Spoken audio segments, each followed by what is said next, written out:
my YouTube channel. So right before we start our video, let me thank you. Really, such a warming response on my first intro video, guys. We have already crossed 100 subscribers and more than 1,000 views on the intro video itself. It is all happening because of your support. So thank you so much, guys, for supporting this initiative. Now, without any further ado, let us start with our placement preparations. So guys, this is going to be the first video in my placement series. And in the first video, we'll start from the very basic step. So the very basic step is obviously preparing aptitude for the screening rounds. In order to start with aptitude section, we need to understand what all is covered inside aptitude. So we have four main sections. First one is quantitative aptitude, then we have verbal, then we have logical reasoning, and lastly we have data interpretation. So guys, data interpretation is not usually asked in a lot of companies. It is very specific to the consulting firms. Usually you have to concentrate on the others three sections because they really carry a lot of weightage. So what I will do is I will create separate video on how to prepare each one of these sections. So this video is going to be dedicated towards how to prepare the quantitative section. In order to prepare the quantitative section, I know there is already a lot of content available to you guys, either on internet or in terms of books or in terms of YouTube videos. So what I'm going to do, I'm not going to put any further content in front of you. I know you already have a lot of it in your bags. So what we'll do is we will start looking at a roadmap following which you will be able to cover that content very efficiently.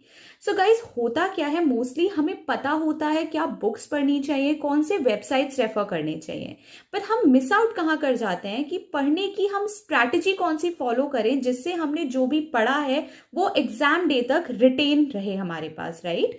तो मैं उसी को लेकर के आपको ज्यादा नहीं, सिर्फ 6 स्टेप्स बताने वाली हूँ which I have followed personally, my friends have followed and we all have got some really awesome results. So चलिए, without any further ado, let's see what all 6 steps are we going to do. So जो सबसे पहले step हमें करना होता है, that is developing our calculations. Now I know you guys will come and tell me, hey Priya, we are engineers and we know how to calculate.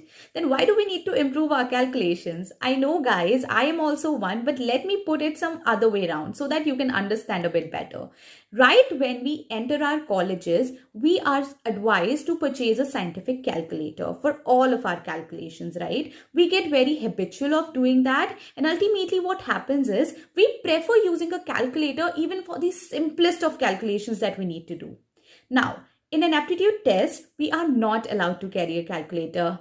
Yes, we are not allowed to carry a calculator. I, in fact, did not know about it until I appeared for one. So guys, please be very mindful. If you're very much habitual of using a calculator for each and every single sum that you do, you will end up facing a lot of problems in the real aptitude test. Why? Because now that you already have this habit of doing everything using a calculator, when you're supposed to do the same sum using a pen and paper, what will happen? You will end up doing very silly mistakes. You'll be thinking of some other number, you'll be writing down some other number, or you're reading 3 and you're writing 7. This is what ends up happening when you're very much into the habit of using calculators. So first thing is you need to unlearn the habit of using a calculator if you want to pioneer and do really good at your aptitude test. Second trick that I would suggest you guys to follow is please go and learn Vedic mathematics. Now I know a lot of you guys might have known this already, what Vedic mathematics is, but there are many people who are unaware of this topic. So guys, Vedic mathematics is basically the collation of ancient Indian mathematics methods using which you can perform the same calculation but way faster. So suppose if I give you a sum to multiply 2 3-digit numbers, okay, if you're doing it in 1 minute using Vedic mathematics, you will be able to solve the same sum in a matter of 10 to 20 seconds. It actually fastens up your calculation like anything. So please, I will highly recommend go and read Vedic mathematics. So these are the 2 tips. Now let us come on to the third tip, which I will include in the section of improving your calculations. Guys, please improve your accuracy. So suppose I am given an examination, and in that examination, there are total 10 questions.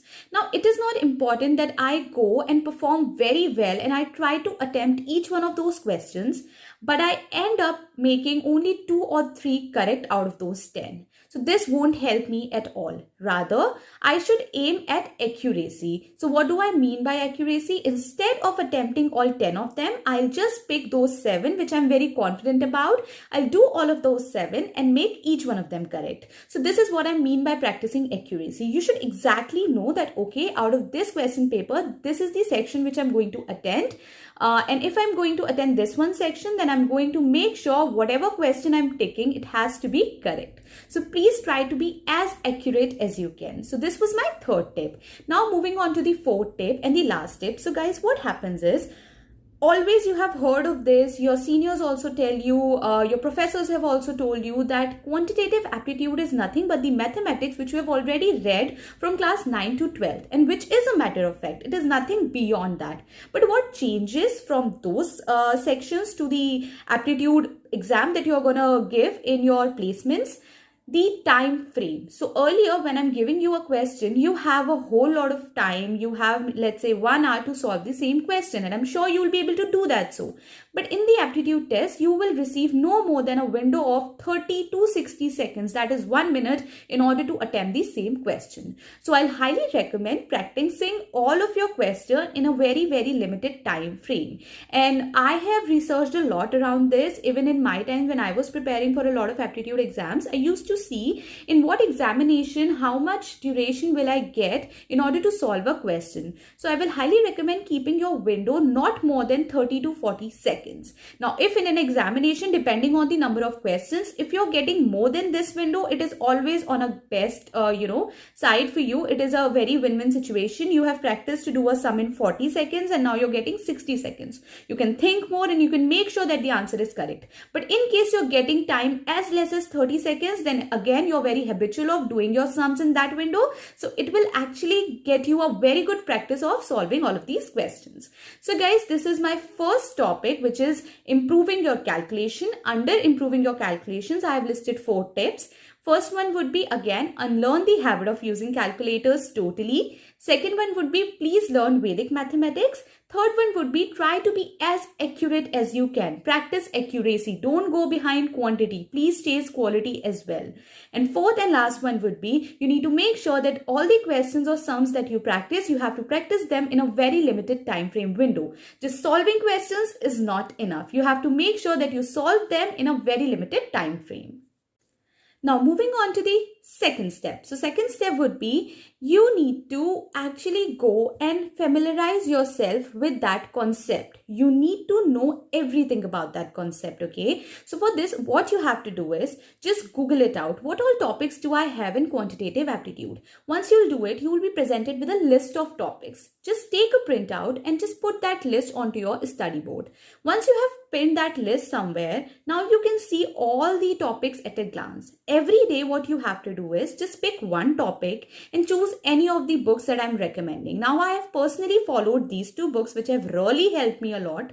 First one is Quantitative Aptitude by R.S. Agrawal, and second book is Quantitative Aptitude for CAT by Arun Sharma. So you can pick up any of these 2 books and just find out the topic which you have chosen for the day. After you have opened up the chapter, do not start reading it word by word. Please try to skim out the information that you require, because again, you do not have entire time to prepare only for aptitude. So just skim out the information. What do I mean by skimming out the information?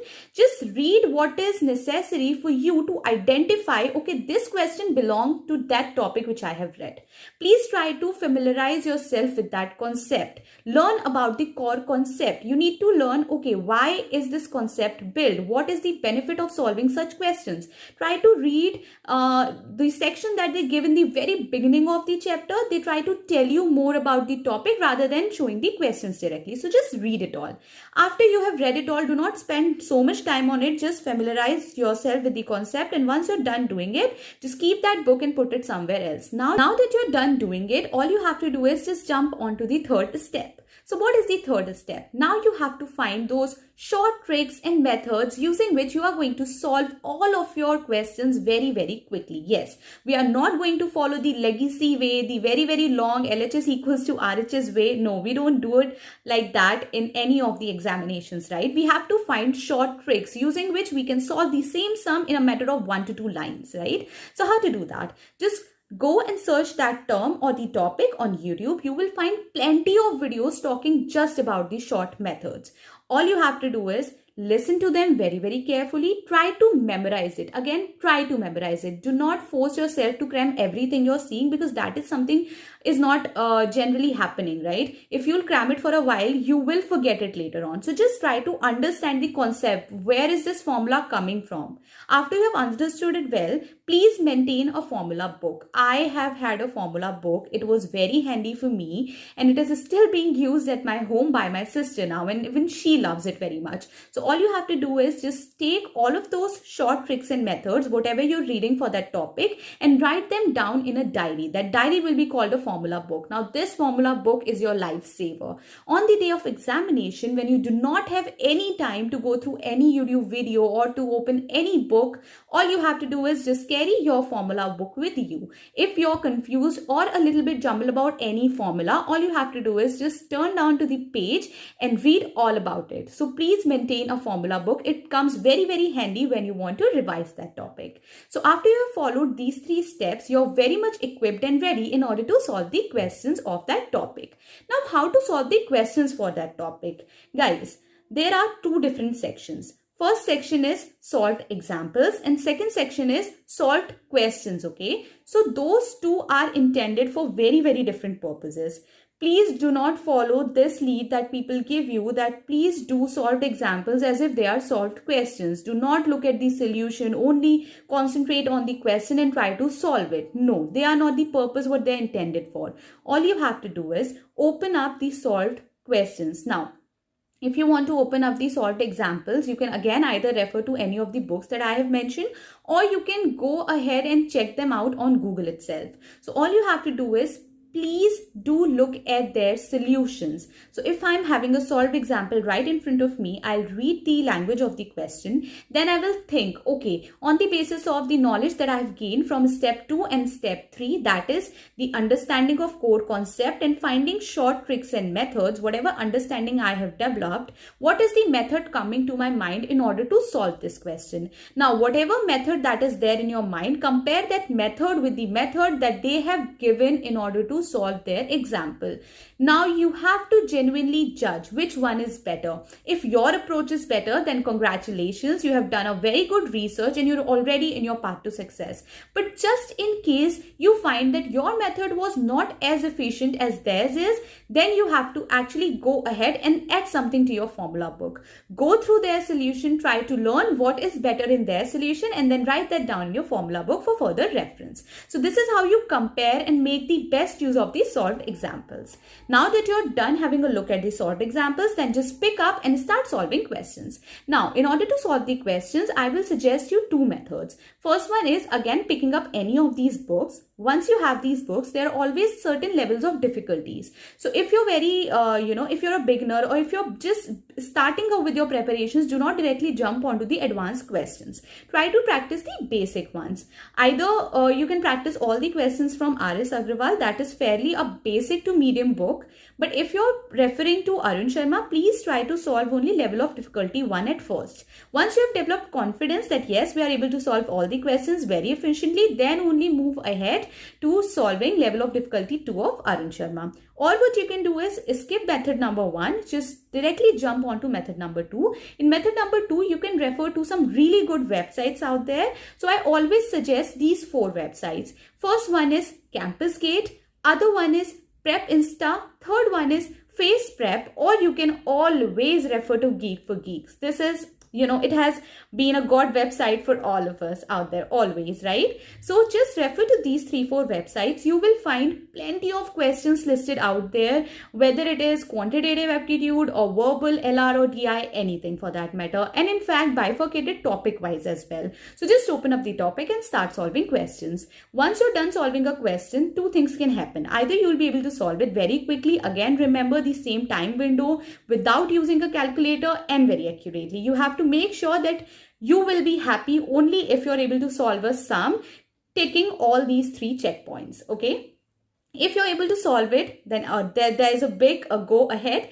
If not, then please try to look at the discussions that they provide in the discussion section of that question. So once you'll mark any answer on website, if that is correct, then it will show up as green. Otherwise, you always have the option to go to the discussion section and see what all discussions are going on that topic, how to approach that problem, and then you can land upon the right answer. If you're following the book, then try to look at the solved version of that book, try to find out the solution to your question and have a look at it. So this is how you practice all the questions.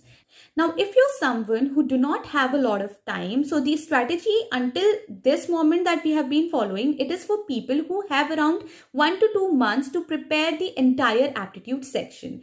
If you do not have that much of time, do not worry. All you have to do is just follow along with us from this very step. Let's say if companies have already started visiting your campus, you only have a couple of weeks in your hands, then please start from this step onwards. So now guys, what we need to do is funnel all the things that we have learned into a very targeted approach. That is, start solving previous year archives of your targeted company. So guys, what happens every year when these companies start visiting campuses for their placements, and when they roll out their aptitude test or any test for that matter, these tests get listed out somewhere on the internet along with their solved solution. So now you have to find your papers. You can find them very easily on Geek for Geeks or on CampusGate. So once you find such papers, start solving them. But please make sure that you are not solving those questions only for the sake of solving questions.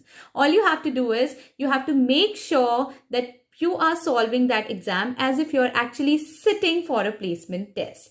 Please make sure to keep a check of time, be very accurate, try to follow efficiency and see how are you performing. This is when you actually analyze your results. So now a lot of people usually have confusions about how to analyze my results. I think I'm doing fairly good. I think I am weak, but yes, I'll practice harder. But these are very high level statements. They will not actually help you. So always keep checkpoints to see whether you're performing up to the mark or not. So I'll share 3 checkpoints which I used to follow for myself and see how am I performing. So guys, first and foremost, you need to see whether you're performing well in that limited time frame or not. Again, guys, I'm emphasizing a lot on this value of time because that is what makes the real difference. Even if you're very well practiced, you know how to solve each and every question, if you're running out of time, you'll not be able to attempt most of it and hence you'll end up missing your mark, right? So please try to make sure that you're able to do the complete test 1 or 2 minutes prior to the time of its ending, right? So what do I mean by that? If I have 30 minutes, okay, for attempting my aptitude test, so I have to make sure that I'm completing the test in, let's say, 28 or 29 minutes. Now why am I saying 28 or 29 minutes? Because I know you won't be able to do it earlier than that. You will have enough questions and only very limited time, as little as 30 to 40 seconds for each question, right? So I'm not saying that complete your test in 25 minutes, but please make sure that you complete your test in a time frame of 28 to 29 minutes if the test is for 30 minutes.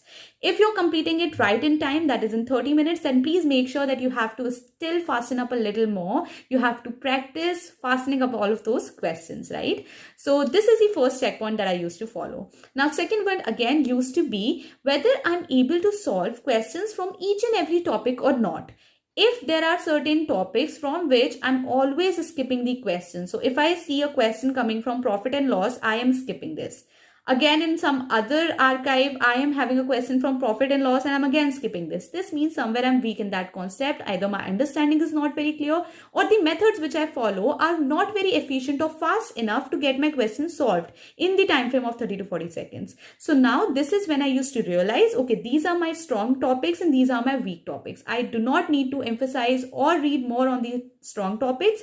All I have to do is start practicing more on my weak topics. So this is how in the final examination, when I'll have everything listed down on my placement paper, I'll be able to attempt each and every question depending on the level of difficulty. I will not leave any question only on the basis of the topic if it is coming from the weak topics, right? So this used to be the second checkpoint. Now third checkpoint used to be whether I'm able to understand the language of questions. Yes guys, this again plays a very instrumental part. So no one has told me also this thing before I actually started appearing for my test. What happens is all the practice that you do is usually coming quite straightforward, but then you will get the same question in your placement exam, but the language of question will be very twisted.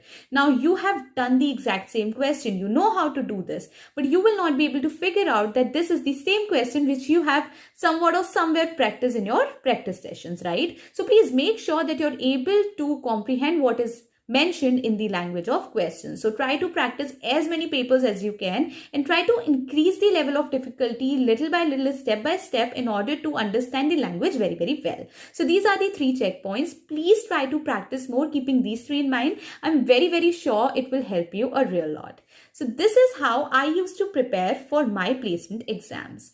No, hold on. We are not done yet. There is one more thing that usually gets skipped. Yes, it did get skipped in my placements as well, but I'm here to tell you all about it. So guys, what used to happen earlier, you would get a static paper with a fixed set of questions and a fixed number of questions for that matter.